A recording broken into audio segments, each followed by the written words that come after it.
Hey everyone, it's the NortelGuy. For giggles, let's take apart a Norstar M7310.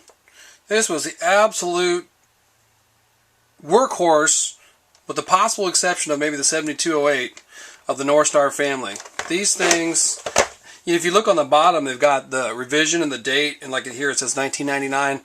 I have actually used recently sets that have said 1990. Actually, I've even seen some that say 1989 on there. And they just go and go and go.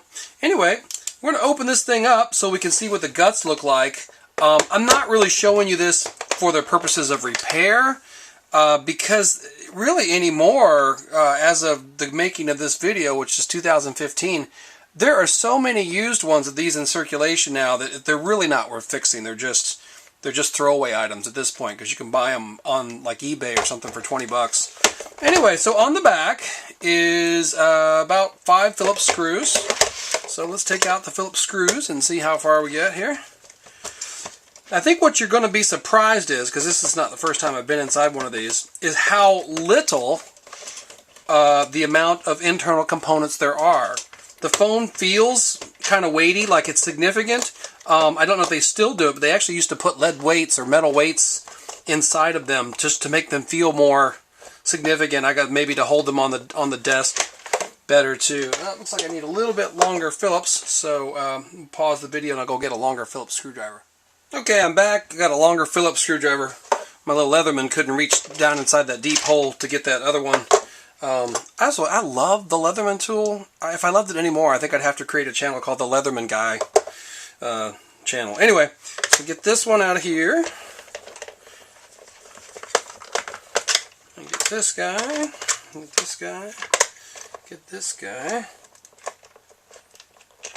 That one feels like it's stripped out. Like maybe someone was inside this once before, and which that probably doesn't surprise me. These things get refurbished a lot. What we used to do in the old days when these things were worth fixing is that what would happen is these keys would get gummed up. What would happen is a frequent use of these keys with the, oils from your skin or whatever would get on the edges of the keys, and they would get stuck and they would stick. And so and this would happen to line keys too. So what we used to do, because there was a time when these sets actually went for $300 or $400 US, so it was actually worth fixing them. They're not like today where you can pick them up for, a lot of six of them maybe for maybe, 50 bucks or something. Is we used to take these apart, and we would take the keys and things out, and we would throw them into some warm water and let them soak, and then we'd rinse them off, and that would get all the oil and gunk off the keys. All right, obviously I'm still missing something here. Let's see. Oh, maybe I didn't get this one out yet enough. No, it feels like it's loose. So why are you not letting me in here?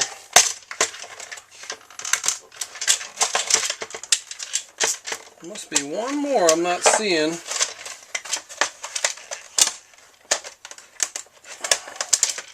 Aha! Right underneath the warranties.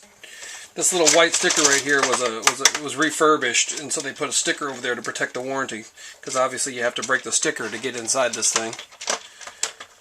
Alright, I think that was the one I was missing. Okay, ta-da! Not much to it. Alright, you've got this little bitty circuit board right here, which is pretty much 95% of the thinking. You've got the microphone down here. Now, what's funny about that is, when you look at the phone, it looks like the microphone's over here. It's actually not. The microphone's over here, and there's a little bitty hole right there. Anyway, so this is just a giant, like, membrane with all these keys. And what happens is the keys just, they just sit on top of the membrane, and they push down on this little rubber membrane. I suppose eventually that could wear out. That's kind of rare.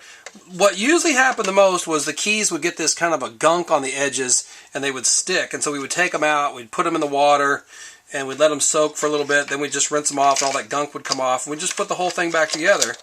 I don't recommend doing that today, just because it's simply not worth it.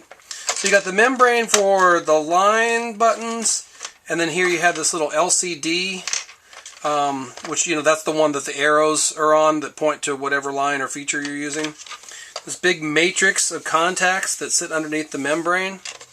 Okay, now you've also got your screen, or no, I'm sorry, right here in the middle, this is your screen. This is the part where you would see the time and the date. Yeah, so I'm kind of taking this apart in a destructive manner because I have no intention of putting this one back together. I've actually got way too many of these sets hanging around my home office. So there's the back side of the screen.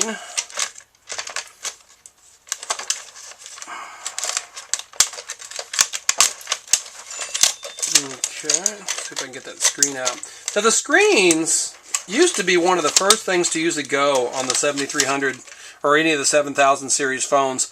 You'd have where the phone would still work and even the line keys would still show arrows, but this would usually go, or you get to where only half the screen worked. Again, I don't recommend trying to repair it, just showing you what's in here. And then here's your speaker. That's the back of the actual speaker. And they wrapped it with some foam here, I guess, for for acoustics, but that's the speaker part of the speaker foam. Here is a little spring-loaded, that's the switch hook, the hang up and off hook signal right there. Okay. And like I said, the microphone, here's your little bitty microphone.